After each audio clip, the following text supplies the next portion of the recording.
Баршаңызға сәлем достар, каналыма қош келдіңіздер. Бүгін сіздермен миксерсіз жасалатын, қарапайым ғана ингредиенттен тұратын, жұп-жұмсақ, үлпілдек, оңай ғана жасалатын вендік вафли дайындаймыз. Видеоның соңына дейін тамашалап шығыңыздар.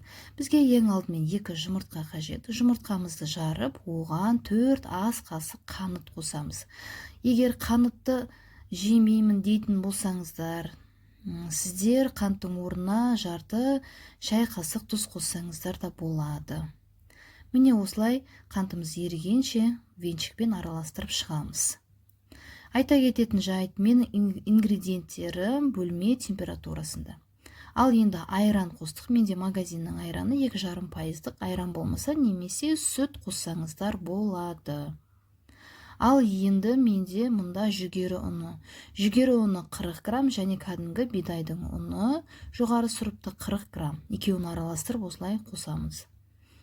Егер жүгері ұны болмаса, сіздерде кәдімгі қарапайым ғана ұннан жасасаңыздар да болады. Өте дәмді болып шығады.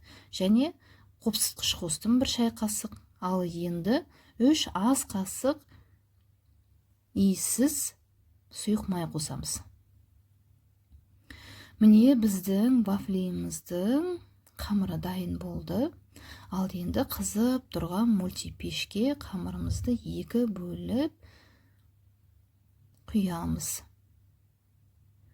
Қатты асырып құйып қоймаңыздар, өйткені пісу барысында қамыр жан-жағына тасып кетеді.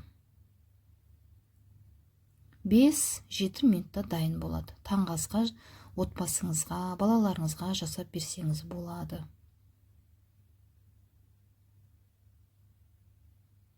Мінекей, видеода көрініп тұрғандағыдай өте жұп-жұмсақ, иісі өте керемет.